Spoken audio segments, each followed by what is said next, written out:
मैं सतगुरु बंदी छोड़ से यही अरदास करता हूं कि आप सब मेरे भाइयों का विवेक पहले से ज्यादा और ज्यादा और ज्यादा से ज्यादा बढ़ता ही जाए और ऐसी कोई दुविधा ना रहे जो आपको 1% भी भ्रमित कर पाए। ऐसा कोई अज्ञान ना हो जो आपको 1% भी परेशान कर पाए। हर रुकावट को आप ऐसे तोड़ते चले जाओ जैसे सुनामी की लहर अपने रास्ते में आने वाली हर बाधा को तोड़ती चली जाती है। हर चीज क्रिस्टल क्लियर होती चली जाए। मैं बस यही अरदास करूंगा परमपिता परमात्मा से। तो मेरे भाइयों, जैसा कि आप लोगों के फोन आते हैं, मैसेज आते हैं, समझ में आता है कि आप हर चीज को समझ रहे हो। और बहुत से तो ऐसे भाई हैं जिनका मुझे मैसेज आता है, कॉल्स आती हैं, जो पहले तो हमसे, हमारे सत्संगों से नफरत करते थे, जो एक भी सत्संग पूरा नहीं सुन पाते थे उसको बीच में ही बंद कर देते थे। लेकिन जो गुरु का ज्ञान होता है, शब्द का बाण होता है, अगर वो एक बार दिल में लग गया तो उसके अज्ञान का नाश होना ही होना होता है। चाहे कितना ही बच के क्यों ना भाग जाए इधर उधर, जो तीर लगा है वो तो अपना काम करके ही छोड़ेगा। ऐसे भी भाई आते हैं जो शुरू में केवल एक ही सत्संग सुन के हमारे सत्संग बंद कर दिए जिन्होंने सुनना, उसके बाद 2-2, 3-3 महीने तक नहीं सुना, लेकिन उसके बाद फिर मालिक की ऐसी प्रेरणा हुई, वो जो सत्संग सुना था उसमें कोई बात ऐसी दिल में लग गई जो दोबारा सत्संग सुनने पे मजबूर हो गए। और जब दोबारा सुनना शुरू किया तब हर चीज क्लियर होती चली गई। बहुत से ऐसे फोन आते हैं, मैं अंत में रिकॉर्डिंग भी आपको सुनाऊंगा। तो मेरे भाइयों, मुद्दा यही है कि हमने सत्य को पहचानना है, सत्य को जानना है कि सत्य है क्या। क्योंकि ग्रंथों में जो भी कुछ दिया गया है वो कोड वर्ड में दिया गया है। अगर तो भेदी गुरु है जो इन कोड को खोल सकता है तब तो ठीक है, आपकी भक्ति बनेगी, आपको मुक्ति मिलेगी। लेकिन अगर इन कोड को वो गुरु खोल ही ना पाए और जो लिखा है वही मंत्र समझ के जपवा दे, तो मेरे भाई जन्म मरण का चक्कर कभी खत्म नहीं होगा। जैसे वाणियों में लिखा है ओम और सोहम, तो ये कोड लगे हैं। क्या है ओम, क्या है सोहम, ये खोल के बताना होता है, ना कि इनको मंत्र बना के जपना होता है। जो गुरु इनको जपने के लिए बोल देता है असल में वो कोड खोल ही नहीं पाता, और जो सामने लिखा है उसी को सत्य मान के अपने शिष्यों से वो नाम जपवा देता है, खुद का भी जीवन बर्बाद कर लेता है और लाखों शिष्यों को भी नरक की अग्नि में डाल देता है। तो इसीलिए मेरे भाइयों, हर चीज को समझना है, हर चीज को पूरे ध्यान से एकाग्र होके समझना है, तभी बात बनेगी। अन्यथा गुरु धारण किया या ना किया एक ही बात हो जाएगी। जैसे आपने कहीं की टिकट ली, किसी स्टेशन से आपने घर जाने की टिकट ले ली, लेकिन अगर आपने गाड़ी ही गलत पकड़ ली तो पैसा भी गया और टिकट भी गई और समय भी गया। आप उस स्थान से तो चले लेकिन वहां नहीं पहुंच पाए जहां आपने जाना था। इसी प्रकार जो सत्य ज्ञान है वो आपको सत्य स्वरूप तक लेके जाता है। अगर आप सत्य स्वरूप में स्थित नहीं हो पाए और किसी मायावी सतलोक, अलखलोक, अगमलोक, अनामी लोक, अकह लोक में चले गए, तो जानो कि तुमने अपना सर्वनाश कर लिया। जिस चीज को प्राप्त करने के लिए तुमने गुरु धारण किया वो वस्तु वहां नहीं मिली तो कोई फायदा ही नहीं। गुरु धारण करके कोई फायदा नहीं। तो इसीलिए मेरे भाइयों, हर चीज को अच्छी तरह समझो, गहराई से समझो। एक एक वाणी का सही अर्थ बता के आपको सही रास्ता दिखाया जा रहा है। यह मौका बार बार नहीं मिलेगा। निष्पक्ष भाव से समझो, निष्पक्ष भाव से, कभी पक्षपात मत करो। सत्य देखो कि क्या है, गवाही स्वयं अंदर से आएगी, किसी से पूछना नहीं पड़ेगा कि सत्य क्या है, असत्य क्या है। तो इसीलिए मैं कहता हूं कि वाणी को अच्छी तरह समझो। ये वाणियां मैंने घर में नहीं बनाई बैठ के, ये परमात्मा ने आप लोगों के लिए लिखवाई हैं, ताकि सही समय आने पर उसके बच्चे उसकी असली, उसके मूल ज्ञान को समझकर जन्म मरण से मुक्त हो सकें। ये इसलिए लिखवाई गई है। तो आज की वाणी हम लेंगे कबीर सागर से। बहुत ही प्यारी वाणी है, बहुत ज्यादा विवेक जागृत करने वाली वाणी है। पूरा मन लगा के आपने समझना है, हर चीज क्लियर होती चली जाएगी। तो क्या कहती है वाणी? जो कोई शब्द का खोजी होई, ता कहां भेद बतावहु सोई। एक मन एक चित जाकर होई, ना कह ज्ञान न भावहु सोई। यहां पर एक चिन्ह लिखा है, यहां पे चित होगा, और जहां पे भापहु लिखा है वहां भावहु होगा। तो यहां पे समझाया गया कि जो कोई शब्द का खोजी होई, जो भी परमात्मा का सच्चा हंस, सच्चा जीव, खोजी जीव, जो शब्द का खोजी है, अगर वो शब्द का खोजी है, ताकह भेद बतावहु सोई, उसको वो भेद बता देना है। इक मन इक चित जाकर होई, यानी उस भेद में, उस ज्ञान में एक मन एक चित हो जाएगा अगर, यानी पूर्ण विश्वास हो जाएगा, तब क्या होगा? ना कह ज्ञान ना भावहु सोई। यानी जितना भी ये कह ज्ञान है, कह ज्ञान यानी बोलने में जो आता है, जितने भी अक्षर आते हैं, जितने भी शब्द बोलने में आते हैं, ना कह ज्ञान ना भावहु सोई, उसको ज्ञान यानी अक्षर ज्ञान नहीं भाएगा, वो जप तप से न्यारा हो जाएगा। दो प्रकार का ज्ञान होता है, बताया था आपको, एक कह ज्ञान, एक अकह ज्ञान। तो कह ज्ञान यानी अक्षरों का ज्ञान उसको बिल्कुल नहीं भाएगा।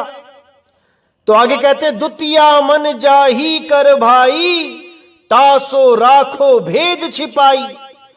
जो गुरु सो कोई अंतर राखा, धर्म राय मुगदर सोई चाखा। यानी द्वितीया मन, यानी जिसका मन अभी शब्द गुरु में नहीं लगा है, विश्वास नहीं हो पा रहा है उसका शब्द गुरु में, क्योंकि वो मंत्रों को ही शब्द मान के बैठा है कि मंत्र ही शब्द है, मंत्रों को जपूंगा तो मुक्ति मिलेगी। वहां पर उसका द्वितीय भाव हो जाता है, यानी दो भाव हो जाते हैं।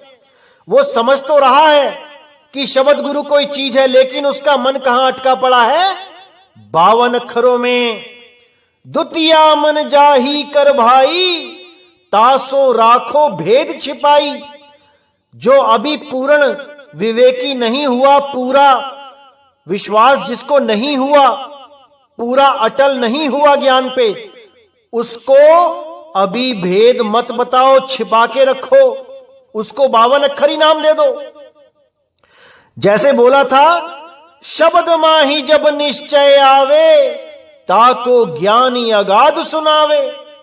कि जब शब्द में निश्चय आ जाएगा, कि निश्चय हो गया कि शब्द ही गुरु है, तब उसको अगाध ज्ञान देना चाहिए, नहीं तो उसको 52 अक्षर ही दो। धीरे धीरे धीरे धीरे उसको ज्ञान समझाते रहो। जब उसको पूर्ण बोध हो जाए तो उसको शब्द गुरु का भेद बता दो।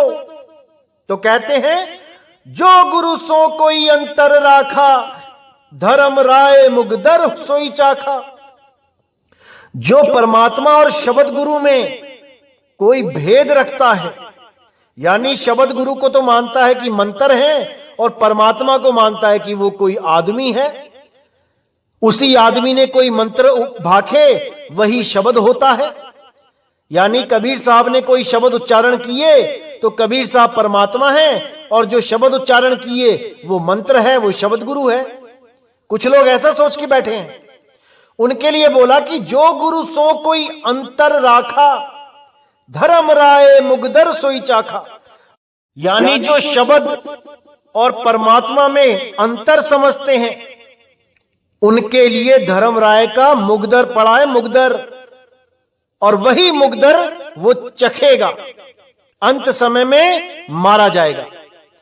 तो आगे कहते हैं, गुरु की महिमा अगम है, अकह कही नहीं जाए, गुरु पद रज ही में धरे, सत्य लोक कह जाए। कि गुरु की महिमा अगम है, वो कहने में नहीं आती, वो अकह है। और गुरु पद रज ही में धरे, सत्य लोक कह जाए। जो गुरु को अपने हृदय में स्थान दे देता है, शब्द गुरु को, वो अपने सत्य लोक को यानी अपने सत्य स्वरूप में वो सूरत सदा के लिए समा जाती है।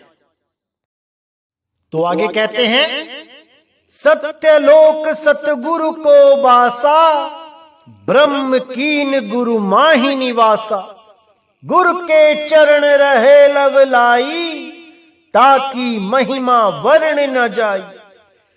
यानी जो सतलोक है वो सतगुरु के वास को ही बोला गया है। जहां पे सतगुरु वास करता है यानी जहां पे शब्द गुरु है, उसी को सतलोक बोला गया है। उसी में सूरत को समाना है। सूरत समाए शब्द में, वाको काल न खाए। तो कहते हैं, सत्यलोक सतगुरु को वासा, ब्रह्म कीन गुरु माही निवासा। कि वो परमात्मा, यहां ब्रह्म परमात्मा के लिए संकेत किया गया है। ब्रह्म कीन गुरु माही निवासा, कि वो परमात्मा स्वयं गुरु रूप में आपको ज्ञान देता है, इस तीन लोक में आपको नामदान देके यहां से सदा सदा के लिए छुड़वा के ले जाता है। गुरु के चरण रहे लवलाई, ताकि महिमा वर्ण न जाई। जो गुरु के चरणों में अपने चित्त को लगा लेता है, उसकी महिमा बोली नहीं जा सकती, उसकी महिमा अनंत हो जाती है। उस गुरु की तो है ही है, और उस शिष्य की भी महिमा अनंत हो जाती है, क्योंकि वही शिष्य उस पीव अवस्था को प्राप्त होके एक दिन स्वयं वो गुरु रूप हो जाता है। वही शब्द हो जाता है जिसके लिए बोला गया, शब्द हमारा तू शब्द का, सुन मत जा सरक, जो चाहे निज रूप को शब्द ही ले परख। कि शब्द की परख कर ले भाई, अगर तूने शब्द स्वरूप होना है तो, नहीं तो देह स्वरूप ही रहेगा। यहां भी देह लेके बैठा है, किसी लोक में चला जाएगा, वहां पे भी देह का चक्कर ही पड़ा रहेगा। सतलोक जाएगा, अलख लोक जाएगा, अगम लोक जाएगा, किसी नरक लोक, स्वर्ग लोक, ब्रह्म लोक में जाएगा, गोलोक में जाएगा, शिवलोक में जाएगा। हर जगह शरीर ही मिलेगा। लेकिन अगर शब्द गुरु को चीन लेगा तो शब्द गुरु तुझे विदेही रूप दे देगा। उसके बाद कोई शरीरों का खेल ही नहीं बचेगा। सदा सदा के लिए अजर अमर अविनाशी अवस्था में रहेगा, हमेशा के लिए विधेय अवस्था को प्राप्त कर लेगा। जिसके लिए साहिब ने कहा है, हम हैं शब्द शब्द हम माही, शब्द से भिन्न और कछु नाही। शब्द न बिन से देही, कहे कबीर हम शब्द सनेही। कि मैं शब्द सनेही हूं, उस शब्द को मानता हूं जो पैदा नहीं किया जा सकता, जिसका अंत नहीं होता। बाकी जितने भी शब्द हैं ये सब बोल के पैदा किए जाते हैं और एक दिन इनका अंत हो जाता है। तो आगे कहते हैं, गुरु और शब्द एक कर जाना, ताकि त्रास धर्म भय माना। जो कोई यह भेद ना जाने, धर्म राय तह कहां सन्माने। यानी जो गुरु को और शब्द को एक करके जानते हैं, जिनके लिए गुरु और शब्द में कोई फर्क नहीं, कोई भेद नहीं, जो शब्द गुरु को मंत्र नहीं मानते, जो शब्द गुरु को स्वयं परमात्मा मानते हैं, ताकि त्रास धर्म भय माने, उससे तो धर्मराज भी भय मानता है। जो कोई यह भेद ना जाने, जो इस भेद को नहीं जानता है, जो शब्द गुरु की महिमा नहीं जानता है, धर्म राय ता कहां सम्माने, धर्म राय उसका सम्मान नहीं करता है, उसको 84 में डालता है और मुगदर की मार चखाता है। तो आगे कहते हैं, आत्म ज्ञान जाहि कह होई, ताको काल न चापे कोई, ऐसी धरण धरो धर्मदासु, भव सागर तय होय उदासु। सकल पसारा शून्य समाना, शून्य ही माही शब्द बखाना। शून्य शिखर की डोरी पावे, देह छोड़ सतलोक सिधावे। यानी हे धर्मदास, जिसको भी आत्मज्ञान हो जाता है गुरु की दया से, उस भेदी सतगुरु की दया से, ताको काल न चापे कोई, उसको काल जाल नहीं उलझा सकता। काल उसके आगे नतमस्तक हो जाता है। ऐसी धरण धरो धर्मदासु, भव सागर ते होय उदासु। यानी तुम ऐसा भाव बनाओ, अपनी ऐसी धारणा धरो कि भवसागर में यानी 3 लोक में उदास होके रहो। ये सुख दुख जितना भी है, जितना भी माल खजाना है, इसमें होते हुए भी आप उदास रहो, परमात्मा को याद करो। सकल पसारा शून्य समाना, शून्य माही शब्द बखाना। ये जितना भी पसारा दिखाई दे रहा है, जितना भी साकार दिखाई दे रहा है, ये सब निराकार में समा जाएगा एक दिन। ये सब साकार उस शून्य में समा जाएगा और सतगुरु उसी शून्य में आके उस शब्द का बखान करते हैं। वो बंदी छोड़ विदेही गुरु इसी शून्य में आके एक सतगुरु का रोल निभा के चले जाते हैं। हम इसी शून्य में फंसे हुए हैं और सतगुरु भी इस शून्य में आके हमें शून्य से पार होने का भेद बता के चला जाता है कि कैसे हम शून्य को त्याग के अपने असली स्वरूप में आ सकते हैं। तो क्या बोलते हैं, शून्य शिखर की डोरी पावे। भेद भी बता दिया उन्होंने कि शून्य की शिखर पे एक डोरी है, अगर वो डोरी तुमने प्राप्त कर ली तो तुम शून्य से परे हो जाओगे, क्योंकि ये शून्य का काम ही यही है कि बार बार जन्म और मरण को अस्तित्व में लाना। तुम्हें मरने भी नहीं देगा, एक बार मारेगा दोबारा पैदा कर देगा, क्योंकि जन्म मरण का काम ही इस ब्रह्म का शून्य का है। तो इससे निकलने का रास्ता भी बता दिया कि शून्य शिखर की डोरी पावे, देह छोड़ सतलोक सिधावे।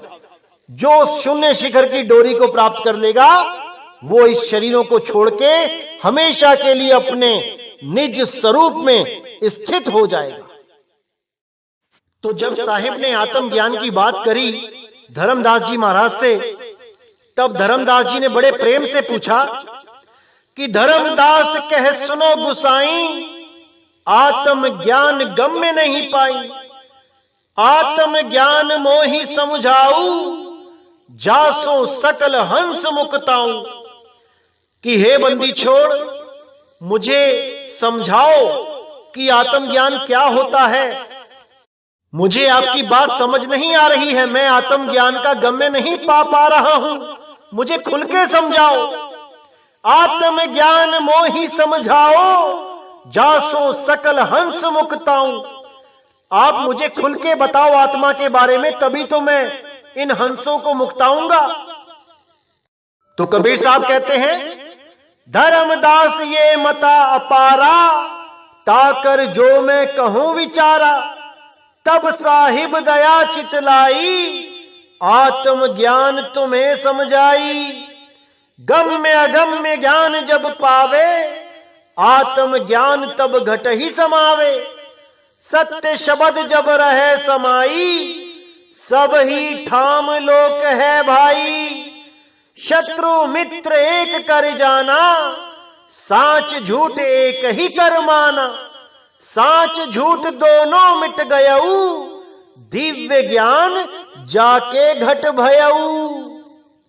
यानी हे धर्मदास, ये मता अपारा है, ये बहुत ऊंचा ज्ञान है। इसको कम विवेक वाले, कम बुद्धि वाले जीव इसको नहीं समझ पाते। ये बहुत गूढ़ ज्ञान है जिसका मैं तुम्हें विचार करवा रहा हूं। ताकर जो मैं कहूं विचारा, तब साहिब दया चितलाई, आत्म ज्ञान तुम्हें समझाई। जब परमात्मा की दया जीव पे होती है तब उसको आत्मज्ञान समझ में आता है। जैसे तुम्हारे ऊपर दया हुई है साहिब की, तभी तुम्हें यह आत्मज्ञान समझाया जा रहा है और तुम इसको समझ रहे हो।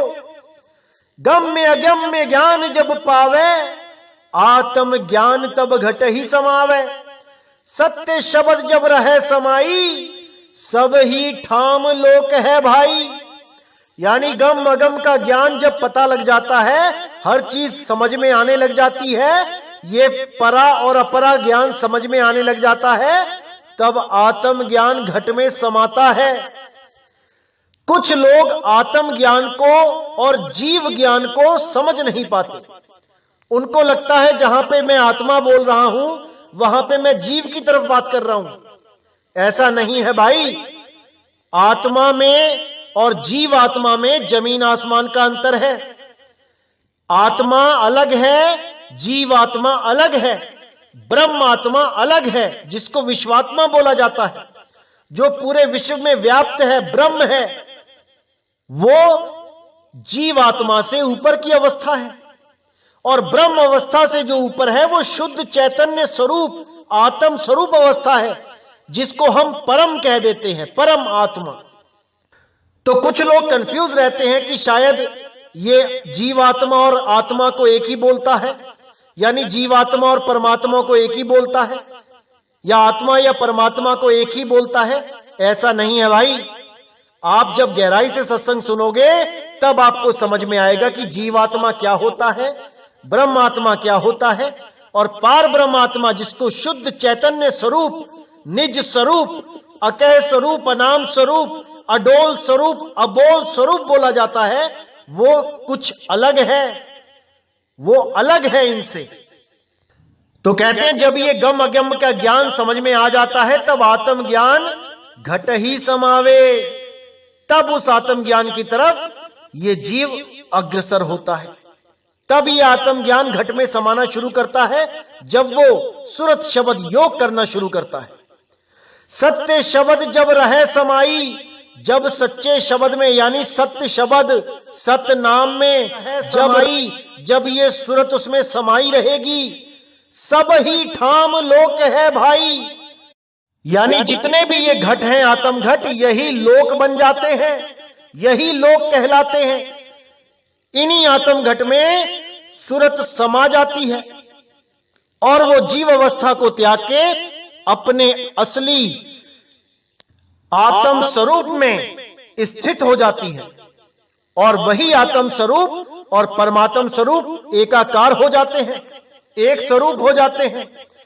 अब तो जाए चढ़े सिंहासन, मिले हैं सारंग पानी, और राम कबीरा एक भय है, कोई ना सके पहचानी। वहां पर द्वैत रह ही नहीं जाता, वहां पर गुरु चेला भाव एक हो जाता है, जिसके लिए बोला गया है शब्द गुरु सुरत धुन चेला।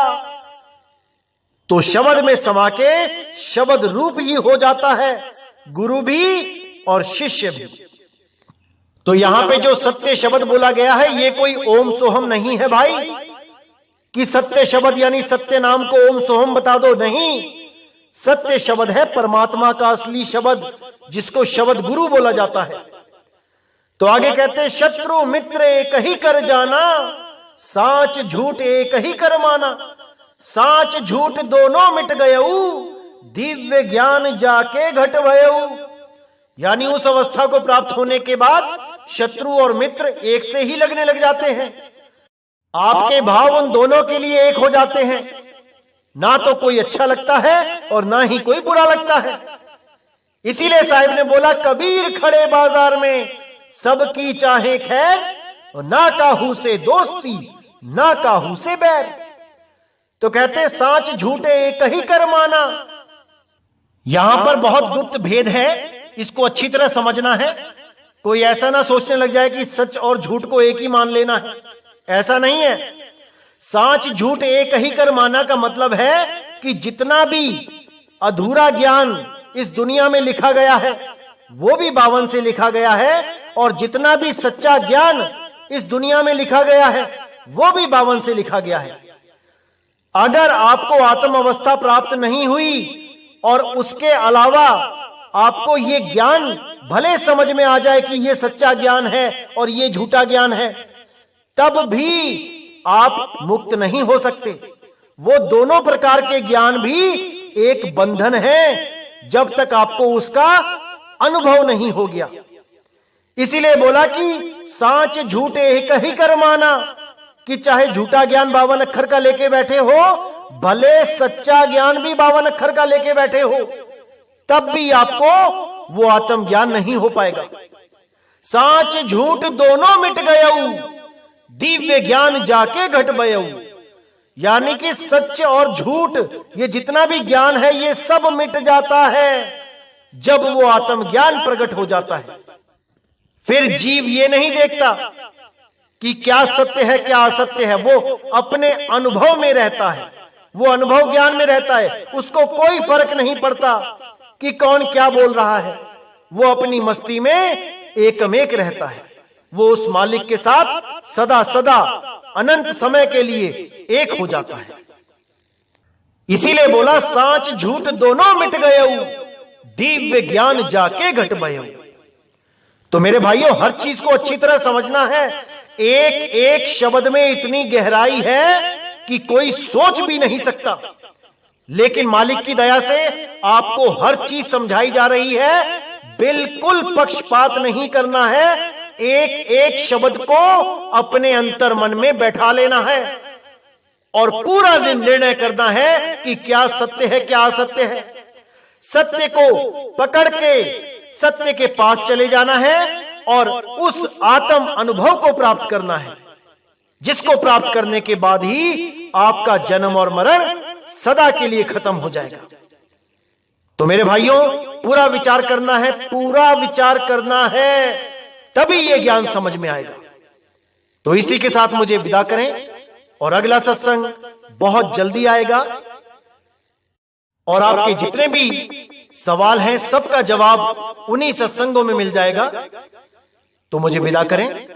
जय गुरु बंदी छोड़ बैराग साहिब, जय गुरु बंदी छोड़ साधु शरण साहिब, जय गुरु बंदी छोड़ बाबा मदन साहिब, बाबा नानक साहिब, गुरु अंगद देव साहिब, मेरे धर्मदास जी, मेरे पलटू साहिब, मेरे भीखा जी, मेरे सब संत। जय जय सतगुरु बंदी छोड़ सतगुरु सत्य कबीर साहिब की सदा ही जय हो, सदा ही जय हो। मेरे मालिक की साहिब बंदगी।